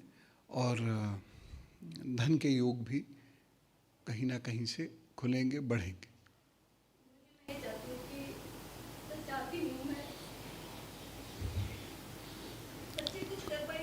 हाँ हाँ हाँ, कर पाएंगे। अभी तो लड़ेंगे झगड़ेंगे और कुछ नहीं करेंगे, लेकिन आगे बहुत अच्छे निकलेंगे। 14 इयर्स के बाद बहुत अच्छे निकलेंगे आपके बच्चे। 14 साल तक थोड़े, हाँ तभी तो अच्छे हैं, फिर नहीं लड़ते, तो वो बहुत अच्छे निकलेंगे। अधिकतम 24 साल तक आते आते वो सेटल भी हो जाएंगे। तो बस इतना ही सा स्ट्रगल रह गया है आपका। हाँ, तो आप मिल जाएगा, कम मिलेगा, लेकिन मिल तो जाएगा, थोड़ा बहुत तो मिलेगा ही। लेकिन उनको ये दिलासा ही मत दीजिए, उनको अपने दम से कमाओ। वो उन नहीं, ये 24 साल तक आते आते आप अपनी अपनी उम्र के 24 साल तक आते आते बच्चे सेटल होने लगेंगे, ठीक है। तो आप ये काम करना शुरू करिए, प्रभु ज़रूर कल्याण करें। ये छोटे से काम है देखिए, लेकिन आप खुद देखेंगे 6-7 महीने में ही परिवर्तन आना शुरू हो जाए, ठीक है। गुरुजी प्रणाम। राम राम। जी, पेशे से वकील हूँ और जीवन के अंदर काफ़ी दिक्कतें आती रहती हैं, उतार चढ़ाव आते रहते हैं, वो सब ठीक है। लेकिन पिछले कुछ महीनों से बहुत ज़्यादा परेशान हूँ। घर मतलब किश्तें देने के लिए भी कर्जा लेना पड़ रहा है। अच्छा। और एक पुत्री चाहता हूँ, काफ़ी प्रयास किया लेकिन नहीं हुई। 2 पुत्र हैं मेरे पास अभी, एक आया हुआ है, मेरी धर्मपत्नी भी आई हुई हैं। कुछ मार्गदर्शन कीजिए। देखिए, पुत्री का सौभाग्य तो नहीं है आपके पास, तो अब प्रयास मत कीजिए, ठीक है। आप गोद ले सकते हैं जी। तो ये बड़े सौभाग्य से मिलती है किसी को बेटी।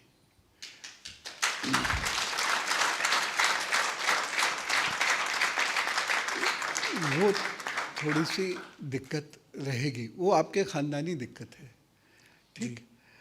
अब आपको जो करना क्या है, एक काम रात्रि सूक्त है, छोटा सा है, उसका पाठ सीख लीजिएगा किसी पुरोहित जी से, उनको दक्षिणा दे के वो पाठ सीख लीजिएगा। रात्रि सूक्त का आपको पाठ करना है।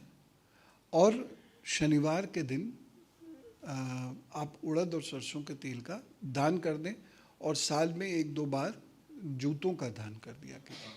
आपके अपने आप ये होगा स्लो, और कर्ज लेने से बचिए। आपके भाग्य में कर्ज का चुकाना बहुत कठिन है, तो कहीं ना कहीं कुछ ऐसी चीज़ फंसेगी। आपके कर्ज आपने चुका दिए तो पिताजी के कर्ज चुकाएंगे, फिर चाचा के, फिर भाई बहन भी आ जाएंगे, तो कुछ ना कुछ ऐसा बना रहेगा। तो इसे रोकने के लिए आप एक ये काम कर दीजिए, ठीक है। और इसी से लाभ होने लग जाएगा। फाइनेंशियल स्टेबिलिटी कैसे आएगी? आएगी, साल भर लगेगा इसमें, लेकिन आ जाएगी। आप दिसंबर तक आप ये उपाय करना शुरू कर दीजिए। ये उपाय आपको जीवन पर्यंत करने हैं जी। बस जैसे जैसे फाइनेंशियली आप बेटर होते जाएं, वैसे वैसे क्वांटिटी बढ़ाते चले जाइए जी। और इससे आपको लाभ अपने आप होने लगेगा, ठीक है। गुरुजी, पैतृक संपत्ति का भी मुझे कुछ नहीं मिला। मेरा जो अपना घर था वो भी माताजी ने मेरी बहन को दे दिया। माताजी का स्वर्गवास हुआ अभी नवंबर में। कह ही रहा था ना अभी कि सबके ही झेलने पड़ेंगे आपको, तो कोई बात नहीं। और एक पितृदोष का उपाय आप ज़रूर कर लें। घर के लोगों को कहेंगे, वो तो आपके साथ बैठेंगे नहीं जी, लेकिन आप ज़रूर कर लें। सर्वपितृ विसर्जनी अमावस्या वाले दिन ये ज़रूर कर लिया कीजिए, या मौनी अमावस्या वाले दिन, दोनों साल में 2 बार ये ज़रूर कर लिया कीजिए। प्रणाम गुरुजी। और आपको लाभ होगा, ये तय बात है, आप ज़्यादा टेंशन मत लीजिए। वैसे भी एक बात मैं कहूँ, अगर थोड़ा हास्य के रूप में ही, वकीलों से तो भगवान भी डरते हैं।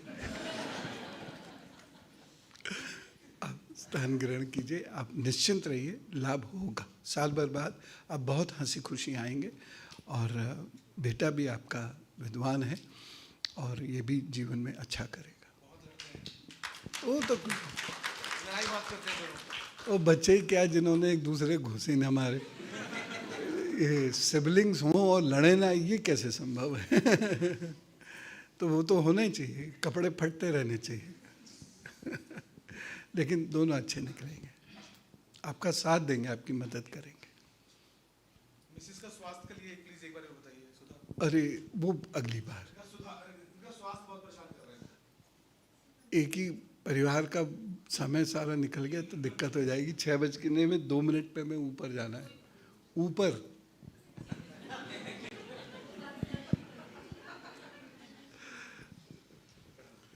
राम राम गुरुजी। राम राम। गुरुजी, शारीरिक कष्ट तो कई वर्षों से है, मानसिक कष्ट भी है, लेकिन ये सब चीज़ें मौत तक तो निकल ही जाएगी। लेकिन आपके दर्शन हो गए, 15-20 साल से आपकी इच्छा थी दर्शन की, क्या संजोग बैठा कि 3 दिन पहले मैंने फ़ोन किया। धन्यवाद धन्यवाद।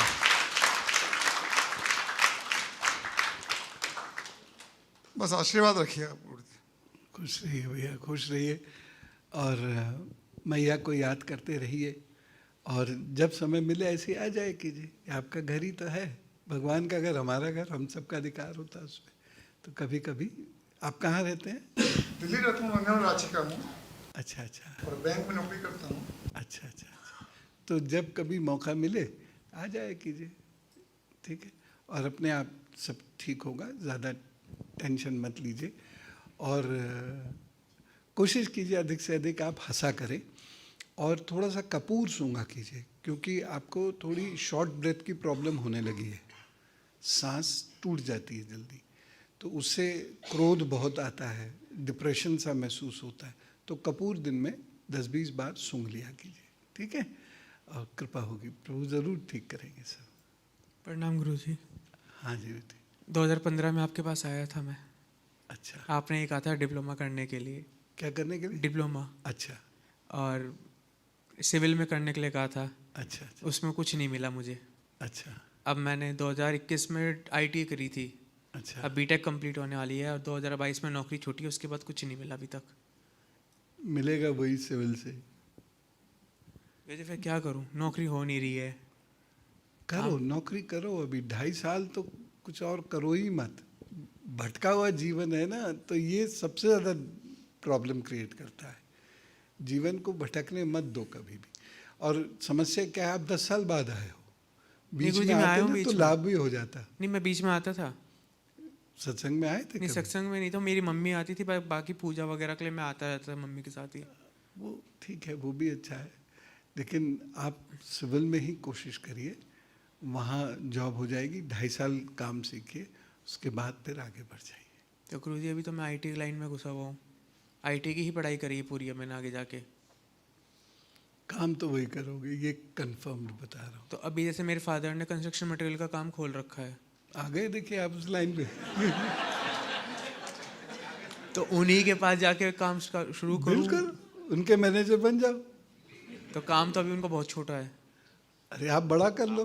तो वही बढ़ाने, वही फादर मेरे आने नहीं देते अपने पास वहाँ पे गाँव में। कुछ गड़बड़ है इसका मतलब। अभी कुछ फैमिली इश्यूज भी है मेरे फादर की, क्योंकि पिताजी तो खींच खींच के लाते हैं बच्चों को कि आजा मेरे साथ खड़ा हो जा। नहीं, वो मना कर रहे हैं, कह रहे अभी लड़कों को बुलाना नहीं चाहता अपने पास, क्योंकि वहाँ उनके लड़ाई झगड़े अलग चल रहे हैं। वो भी ठीक हो जाएंगे, लेकिन उन्हीं के साथ मिलके काम कीजिए, वो काम आगे बढ़ जाएगा और उसी में आपको लाभ होगा बेटे। तो उन्हीं के पास चला जाऊँ फिर इनकी। अब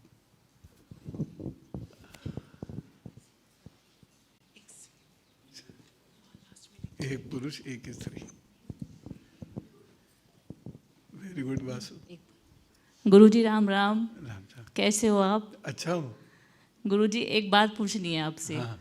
एक तो जब मैं आई थी मेरे मन में बहुत सारे सवाल थे, लेकिन जैसे ही आपने बात की पता नहीं वो सवाल कहाँ चले गए, मुझे नहीं पता। सारी इतनी कृष्ण जी के बारे में जो बताया, इतना अच्छा लगा कि मन के सारे सवाल ही ख़त्म हो गए।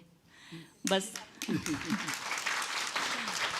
एक सवाल तो ज़रूर पूछूंगी गुरुजी कि पता नहीं कुछ दिनों से क्या हो रहा है कि ज़िंदगी 4 कदम आगे चलती है फिर पीछे आ जाती है। सिर्फ एक जवाब दे दो कि कितने दिनों में, कब तक ये सब खत्म होगा, ये कितने सबके साल में? साथ होता है। हम सब पहाड़ पे चढ़ रहे हैं, तो 4 कदम चलेंगे तो 2 कदम पीछे आएंगे। और उसमें ज़्यादातर कहीं ना कहीं खड़े होते हैं अपने ही खींचने वाले टांग। बस समझ नहीं आ रहा कि कितने साल तक है ये सब। ये और नेचुरल है। देखिए, बाहर से कोई आएगा थोड़ी टांग खींचने के लिए। वही आपको टॉर्चर कर सकता है जो आपका निकट का हो, और जो व्यक्ति जितना ज़्यादा निकट का होगा वही उतना ज़्यादा टॉर्चर कर सकेगा। गुरुजी बाकी बाहर से कितने कुछ साल नहीं। तक है, बस एक बार बता दो। देखिए, ये तो एक नेचुरल थक गई हूँ फिनोमेना मैं है सच जो। में। अच्छा, थक गए। तो श्री कृष्ण गोविंद हरे मुरारी कहना शुरू करिए। जी। या जिनको भी आप पूजते हैं, जो भी आप जिनको इष्ट मानते हैं, तो उनका नाम लेना शुरू कीजिए और धीरे धीरे ठीक होगा। बाथरूम में कभी भी जाएं तो स्लीपर पहन के जाएं, बस ये ध्यान रखेंगे और ठीक हो जाएगा। धीरे धीरे होगा, ठीक हो जाएगा। और ये सब लोगों को मान के चलना चाहिए। सतयुग के बाद से, जैसे वो होता ना, एक गांव था, वहाँ विप्र ब्राह्मण रहता था वैसे ये भी बात सही है कि सतयुग के बाद से जो भी युग आए उसमें अपनों ने ही सबसे ज़्यादा टॉर्चर किया। वही कर सकते हैं। फिर कुछ और अपने होते हैं जो आपको उससे निकाल के भी ले जाते हैं, ऐसा नहीं है। तो आपके साथ आप भाग्यवान हैं, ऐसा कुछ नहीं है। ये थोड़े समय की दिक्कत है, ठीक भी हो जाएगी। राम राम गुरुजी। राम राम। हाँ। आपका मार्गदर्शन चाहिए गुरुजी। मार्ग का दर्शन मुझे करना है या आपका मार्ग रास्ता आपसे चाहिए गुरुजी। हाँ हाँ, ये ठीक। मार्गदर्शन। जी जी। घर में बहुत टाइम से कलेश चल रहा है गुरुजी, फैमिली कलेश। पितृदोष बहुत ज़्यादा है और सारे परेशान हैं आपके घर में, फिर भी सारे लड़ते हैं। उसका सोल्यूशन यही है कि हर शनिवार को ओम ग्राम ग्रीम ग्रोम सहा गुरुवे नमः का जप करें। हल्दी की माला से गाय कुत्ते कौवे को नियमित ग्रास निकालें। गुरुजी कुत्ते को दूध डालती हूँ, वो पीता है, लेकिन खाने को कुछ नहीं ग्रास देता। निकाल दीजिए, फिर दूध में डुबो के दे दीजिए। नहीं ले खाता, वो छोड़ देता है। अच्छा, एलीट क्लास का है।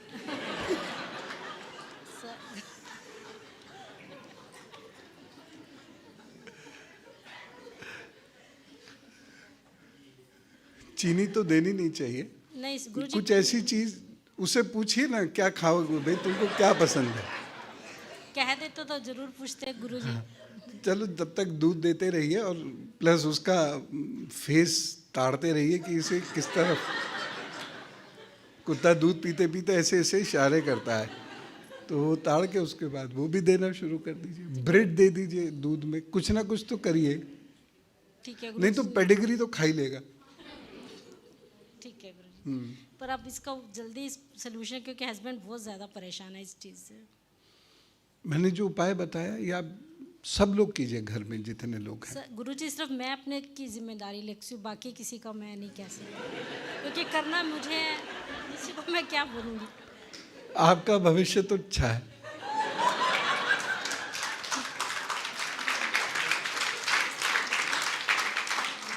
अच्छा, ये भी एक कॉमन समस्या है पुरुषों की, कि जैसे वो करते हैं ना कि रोटी बनानी मतलब स्त्री, झाड़ू लगाना मतलब स्त्री, कपड़े धोना मतलब स्त्री, ऐसे ही उपाय करना मतलब स्त्री। तो खुद के उपाय, अपने मरने से स्वर्ग दिखता है, ये बता दूं सबको। तो आप खुद उपाय करेंगे तभी लाभ होगा। पत्नी के उपाय से आपको उतना प्रभाव नहीं पड़ेगा।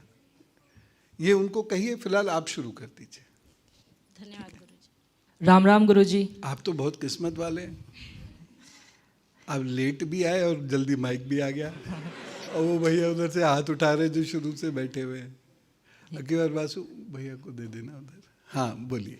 गुरुजी, पैंडेमिक में मेरे पिता नहीं रहे थे। ओहो। लेकिन अभी मैं 12th का बोर्ड एग्ज़ाम दिया हूँ। अच्छा। जैसे तैसे करके अभी सब चीज़ें चल रहा है। कोई है नहीं सपोर्ट करने वाला, भगवान ही सपोर्ट कर रहे हैं, लेकिन आगे क्या होगा सब ब्लैंक हो जाता है, मतलब कुछ समझ नहीं आता आगे क्या होगा, क्या करना है जीवन में। तो किसी साइंस स्ट्रीम से है? कॉमर्स। कॉमर्स स्ट्रीम से। सीएस की तरफ फोकस कर देना अपना आप भी। 12th के बाद सीएस कंपनी सेक्रेटरी की तरफ, तो इधर फोकस कर देना और मेहनत करते रहो बेटे। 25वें वर्ष में भाग्योदय होगा, उसके बाद फिर तुम आगे आगे चलते चले जाओगे। तो ये स्ट्रगल जो हो रहा है और इसमें जो आप स्ट्रगल कर रहे हो, I appreciate that from the core of my heart. धन्यवाद गुरु। तो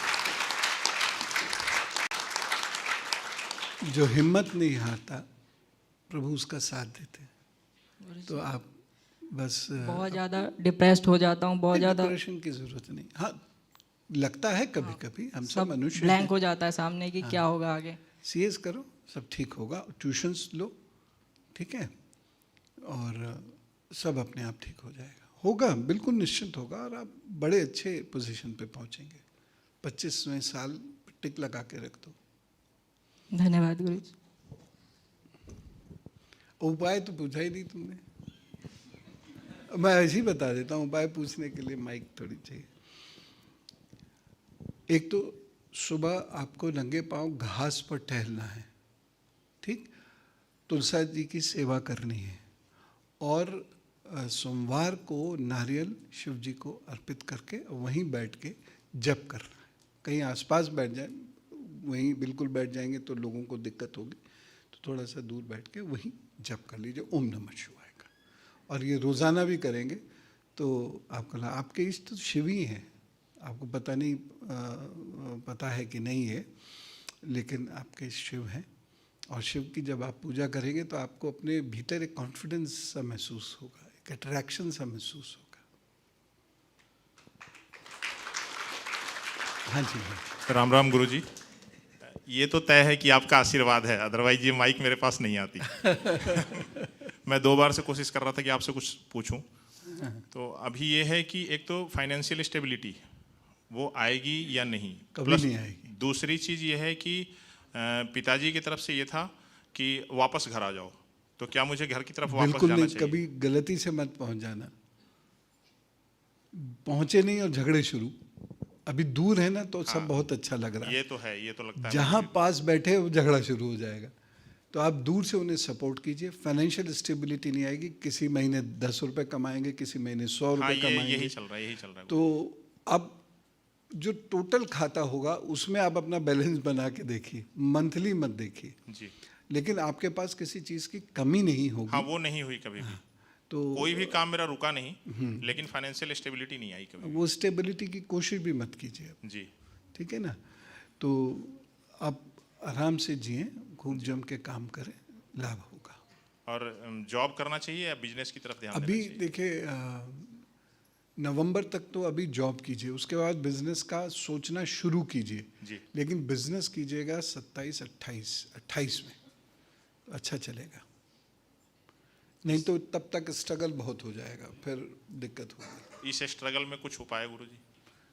उपाय, हाँ ये बढ़िया बात पूछी आपने। हनुमान जी का जप किया करें, ओम हं हनुमते नमः, या हनुमान चालीसा, जो आपको अच्छा लगता हो। हनुमान चालीसा तो डेली पढ़ता हूँ। बस बस बस यही उपाय है।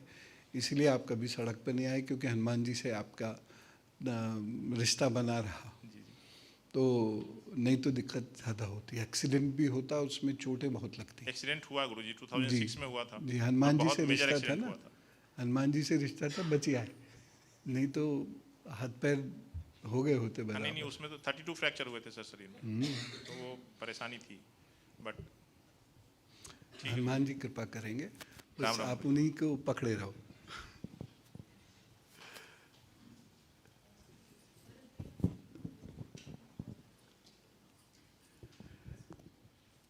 राम राम गुरुजी। पटना से मैं आई हूँ, 2 गो कहना बात है। अच्छा, मेरा बेटा 3 साल से क्यूले नीट के परीक्षा दे रहा है, पास नहीं हो रहा है, अभी 4था बार है, इसीलिए आए हैं आप विश्वास करके। क्या नाम? शुभम कुमार नाम है।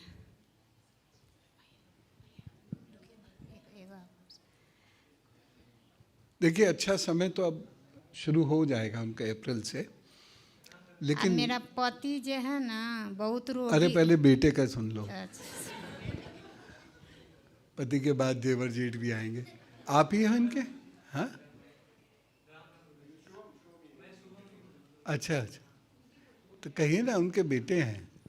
आपकी पहचान तो आपकी माँ है जी। हाँ, लो आ गया माइक। तो मैं ये कहना चाहता हूँ गुरुजी कि मैं जब स्टार्ट करता हूँ फेज प्रिपरेशन का, तो मेरा ग्राफ मतलब अप रहता है, फिर लास्ट टाइम आते आते मैं डाउन हो जाता हूँ काफ़ी, और यही और कंटिन्यूटी मैं नहीं मेंटेन कर पाता हूँ जैसा मैं एनालिसिस कर पा रहा हूँ खुद में।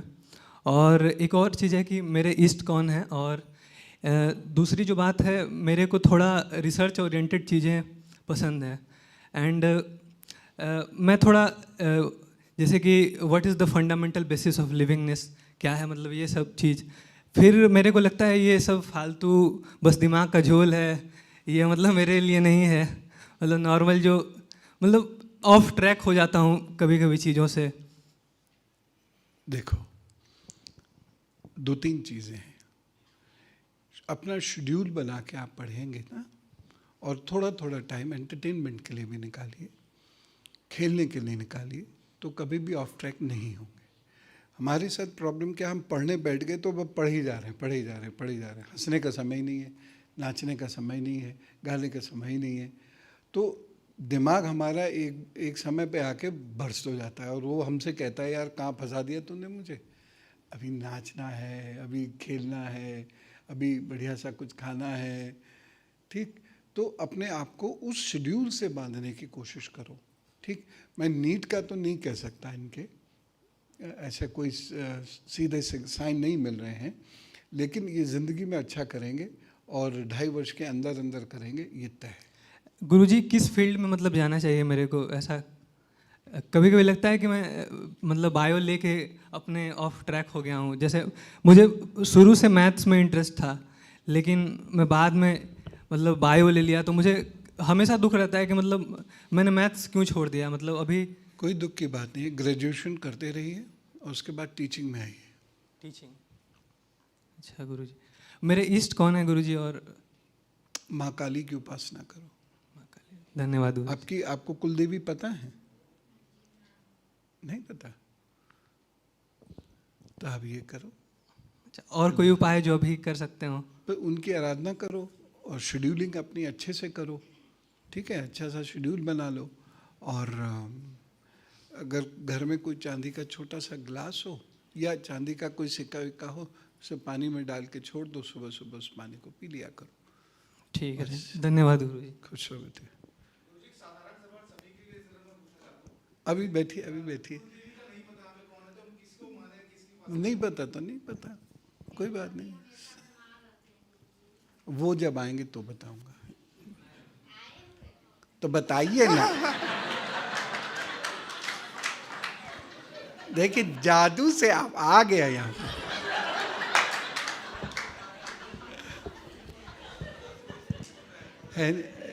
माइक में बोल दीजिए। राम राम गुरुजी, नमस्कार। नमस्कार। हम टीवी पर मैंने बहुत दिन 1500 से मैंने सुन रहे हैं, बीएड करते थे उस समय आपका वचन हमको बहुत अच्छा लगता था। आपका जो भी उपाय था मानते थे, बहुत हमको ऐसे मैंने अच्छा जीवन में अति हुआ है। और सामने आकर के आज तो हमको झिझक लग रहा है, क्या बोले क्या नहीं बोले। हम बोल नहीं कुछ पा रहे हैं। और मैं भी बीएड कर लिया हूँ और कुछ नौकरी वोकरी कुछ नहीं, सीटेट पास नहीं कर पा रहा हूँ। 3 बार परीक्षा दिए, नहीं सीटेट पास, थोड़ा सा 2-4 नंबर कम आता है सीटेट में। अब मेरा उम्र भी ख़त्म हो गया है और बच्चा का नीट को तैयारी करवा रहे हैं। सुबह मेरा बच्चा हुआ। अब देखिए, अब बीमारी भी कुछ हमको घेरे रहता है। बीमारी का एक ही रीज़न है, पेट। जी। चाहे वो कॉन्स्टिपेशन हो, चाहे वो एसिडिटी हो, और कोई रीज़न नहीं।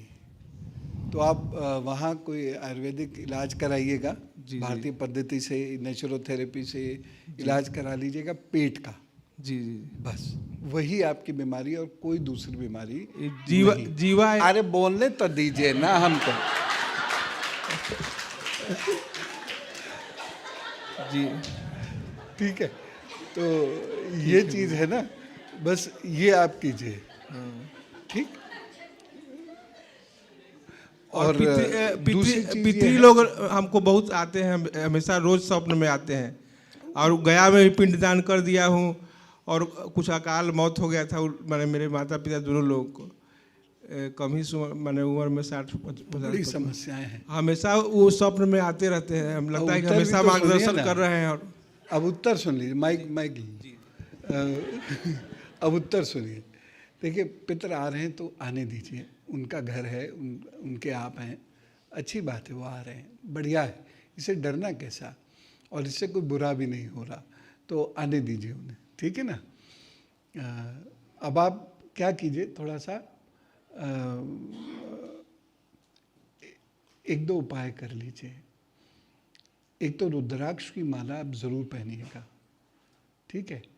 और एक चीज़ का ध्यान रखिएगा कि आपके दांत ज़रूर गिरेंगे जल्दी। अभी गिर गए? अच्छा अच्छा, तो खैर कोई बात नहीं, फिर तो आप भी पोपले बाबा हो गए। तो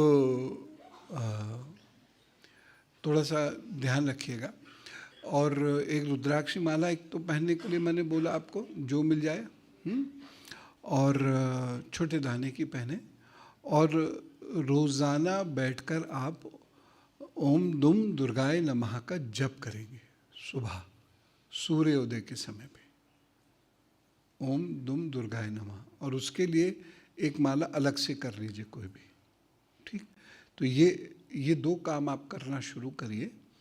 और देखिए, कभी कभार जब समय हो, धन हो, तो तीर्थ घूम आइए।